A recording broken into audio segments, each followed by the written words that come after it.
పశ్చిమ గోదావరి జిల్లా నర్సాపురం పట్టణంలోని భారతదేశ రాజ్యాంగ రక్షణ కోసం లౌకిక శక్తులను ఏకం చేస్తూ భారత రాజకీయాలలో తనదైన ముద్ర వేసుకున్న సిపిఎం ప్రధాన కార్యదర్శి వామపక్ష మేధావి సీతారాం యేచూరి మృతి తీరని లోటని పలువురు నాయకులు నివాళులు అర్పించారు. ఇటీవల అనారోగ్యంతో మృతి చెందిన సిపిఎం ప్రధాన కార్యదర్శి సీతారాం సంస్కరణ సభ నర్సాపురం పట్టణంలోని అల్లూరి సత్యనారాయణ రాజు సాంస్కృతిక కేంద్రంలో నిర్వహించారు. ఈ సందర్భంగా సిపిఎం రాష్ట్ర కార్యదర్శి వర్గ సభ్యులు మంతన సీతారాం మాట్లాడుతూ విద్యార్థిగా ఉన్నప్పుడే యేచూరి భారత సమాజం పట్ల పూర్తి అవగాహన ఏర్పరచుకున్నారన్నారు. దేశ సామాజిక అసమానతలను అధ్యయనం చేసిన యేచూరి విద్యార్థిగా పలు ఉద్యమాలు నిర్వహించారని తెలిపారు.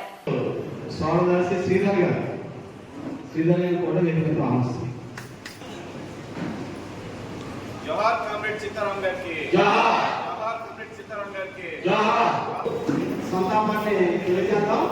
తర్వాత వచ్చింది అందరూ కూడా అందరూ వేయబడి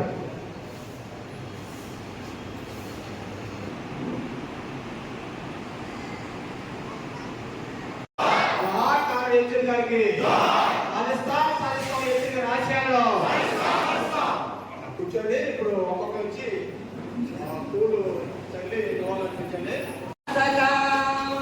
సమైక్య భారతి కోసం రక్తం చిందించిన త్యాగమూర్తులారా రాసలాం రాసలాం ఆశయాల కోసమై అసుములారా రాసలాం గతకాల భుజాంతసాల పులవక భావాలపై గతకాల భుజాంతసాల పులవక భావాలపై మనిషికి మమతం అట్టుగా నిలిచే వ్యవస్థపై వశమెత్తిన యుగములార సమరశీల శక్తులార ఆశయాల కోసమై అసువులనర్పించిన అమరవీరులారా దాసలాం ఓ త్యాగమూర్తులారా దాసలాం.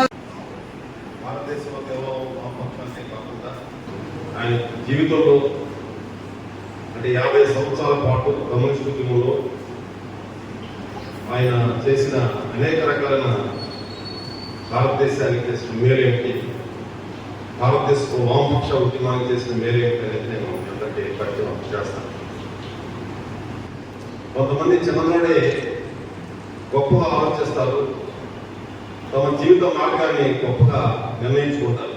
అలాంటి మన భారతదేశంలో ఉన్న అత్యుత్తమ దేశభక్తులు, వామపక్ష నాయకులు, కమ్యూనిస్ట్ నాయకులు, మన దేశం కోసం పోరాడిన యోధులు వీళ్ళందరూ కూడా చూస్తే సీతారాం గారు లాగా చిన్ననాటే అలాంటి ప్రజలకు అనుకూలమైన మార్గం, ఈ దేశానికి మేలు చేసే మార్గం ఆయన ఎన్నుకున్నారు. అందరికీ కూడా మేము చెప్తాం, విద్యార్థి ఉద్యమాల్లో మేము చెప్పేది ఏంటంటే బాగా చదవాలి, మీ చదువు కోసం మీ ఉద్యోగుల కోసం పోరాడాలి. సీతారాం గారు ఆ పని ఆయన ఉద్యమంలో రాకముందే చేసేది. ఈ 10th క్లాసు సిలబస్ ఉంటుంది, SSLC ఆ స్థాయి syllabus, central board of secondary education అని ఎప్పటికే ఉంటుంది దేశంలో, చాలా ఫేమస్. అది దేశవ్యాప్తంగా ఒక టెస్ట్ పెడితే, దానికి సంబంధించిన క్వాలిఫైయింగ్ టెస్ట్ పెడితే ఆ టెస్ట్లో పాల్గొని దేశంలోనే ఆయన ఫస్ట్ ర్యాంక్లో వచ్చాడు. అదే భక్త ఆయన ప్రతిభ. ఆయన కుటుంబంలో ఒక రాజకీయ నాయకుడు ఈయన ఒక్కడే, కమ్యూనిస్ట్ కూడా ఈయన ఒక్కడే. మిగిలిన వాళ్ళు కూడా చాలా మేధావులు, అనేక ఉన్నత ఉద్యోగాలు కూడా చేశారు.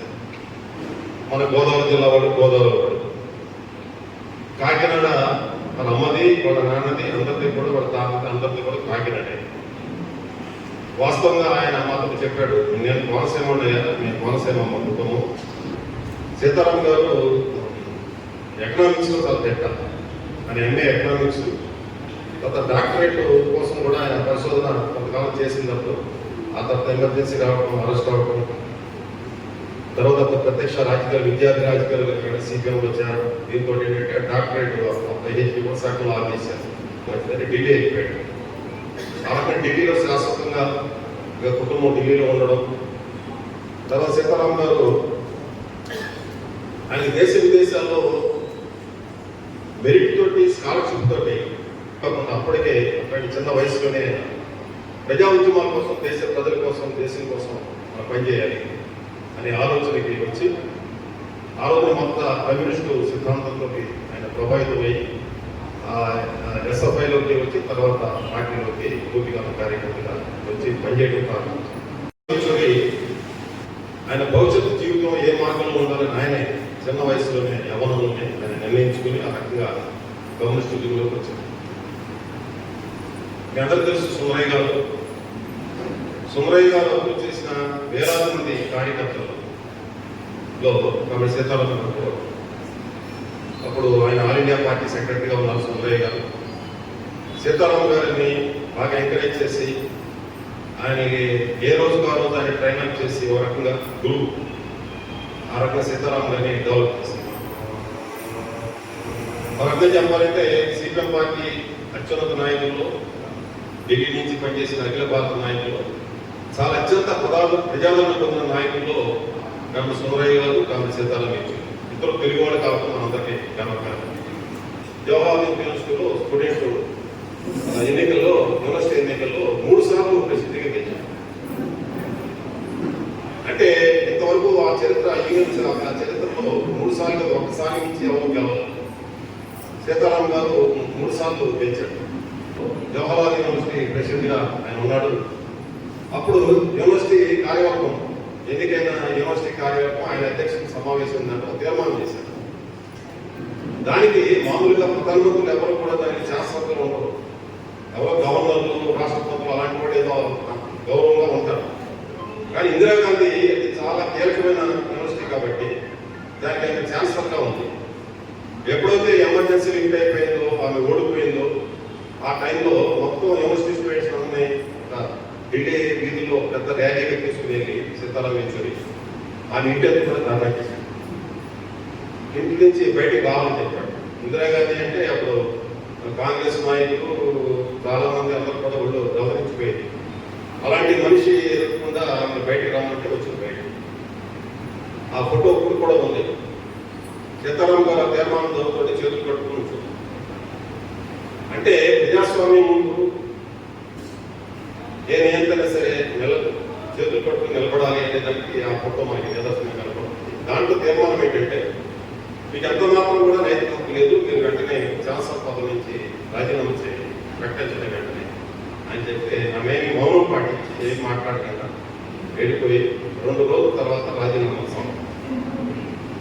ఇది ఒక తొలికాలంలో ఆయన చేసిన పోరాటాలకి మొదటి విషయంగా చూస్తే ఆ తర్వాత 50 సంవత్సరాల కాలంలో ఆయన దేశంలో ప్రజాస్వామ్యం కోసం, లౌకిక విధానం కోసం, మన రాజ్యాన్ని రక్షించుకోవడం కోసం అనేక భూమి సమస్యల మీద, కుల సమస్య మీద, మతతత్వానికి వ్యతిరేకంగా అనేక రకాలైన అసంఖ్యాక పోరాటాలు దేశంలో ఎక్కడ జరిగినా అక్కడికి రాత్రి పగలు అక్కడికి పర్యటన చేస్తూ ఆ పోరాటాలకి ప్రత్యక్షంగా నాయకత్వం ఇచ్చిన మన దేశంలో అత్యున్నత శ్రేణి పోరాట యోధులు, కమ్యూనిస్ట్ యోధులు సీతారాం యేచూరి. నేను కూడా ఎప్పుడైతే సీతారాం యేచూరి గారి యొక్క సంస్కృతి కార్యక్రమం సరే నేను కూడా ఖచ్చితంగా అటెండ్ అవ్వాలని అనుకోవడం జరిగింది. ఎందుకంటే నేను స్టూడెంట్గా ఉన్నటువంటి టైంలో ఒక ఇన్స్పిరేషన్ లీడర్స్లో సీతారాం యేచూరి గారు ఒక ఆయన్ని చాలా నేను అడ్మైర్ చేసి ఉండే ఆయన యొక్క లీడర్షిప్ని. అటువంటిది నాకు చాలా కాలం నాకు తెలియదు ఆయన మన తెలుగు ఆయన అని చెప్పేసి మన ప్రాంతం చాలా కాలం తెలియదు. ఆ స్టూడెంట్గా ఉన్నంత చాలా కాలం తర్వాత నాకు తెలిసింది ఆయన చక్కగా తెలుగు మాట్లాడతాను. అప్పటి వరకు నేను తెలుగు మాట్లాడుతూ చూడాలి, హిందీలోనో ఇంగ్లీష్లోనో మాట్లాడతాను. మన ప్రాంతీయులు కదా అనుకున్నాను నేను సీతారాం యేచూరి గారు. అటువంటిది ఆ నేషనల్ లెవెల్లో అక్కడ ఆ యొక్క ఢిల్లీలో మన తెలుగు వాళ్ళ పెంచడంలో నాకు చాలా ఒక రోమాలు ఎక్కువచ్చే విధంగా నాకు ఆ రోజు నేను అనిపించాను సీతారాం యేచూరి గారి యొక్క మాటలు.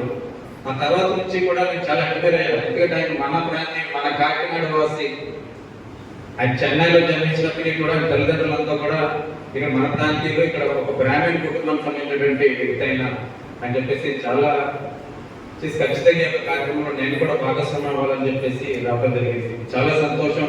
ఎందుకంటే ఆయన ఒక స్టాల్ బట్ మామూలు పొలిటీషియన్ కాదు ఆయన. వీళ్ళు చూస్తే కనుక రాజకీయాల్లో మనం చూస్తే కనుక 2 రకాల రాజకీయాలు. ఒకటి మన సమాజం కోసం, మన దేశం కోసం, ఒక సామాన్యుడి యొక్క వారి యొక్క జీవన శైలిని మెరుగుపరచడం కోసం వీళ్ళ రాజకీయాలు చేస్తారు, నిజమైనటువంటి లీడర్స్.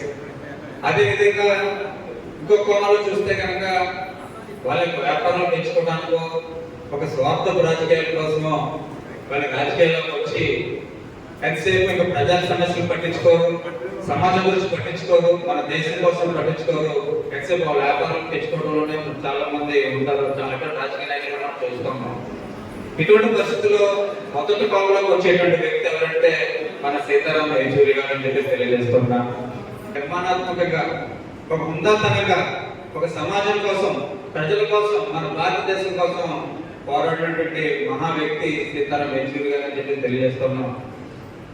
వేళ కుల మతాలుగా కవి సీతారాం గారు కూడా చెప్పారు, కుల మతాలకు అతీతంగా ఆయన ఒక భారతీయుడిగా, ఎందుకంటే ఆయన ఒక సందర్భంలో కూడా చెప్పారు, ఆయన ఒక బ్రాహ్మణ్ కుటుంబానికి సంబంధించినటువంటి వ్యక్తి. ఆయన భార్య వచ్చేసరికి ఒక ముస్లింకి, ఒక రాజ్పూట్కి పుట్టినటువంటి ఆమెను ఆయన పెళ్లి చేసుకోవడం జరిగింది. అంటే ఆ భార్య ముస్లిమా లేదా హిందువా? అటువంటి భార్య భర్తకు పుట్టినటువంటి కొడుకు హిందూ అవుతాడా, బ్రాహ్మణ్ అవుతాడా, లేదంటే ముస్లిం అవుతాడా? అంటే ఏది కాదు, నా కొడుకు భారతీయుడు అని చెప్పేసి గర్వంగా చెప్పినటువంటి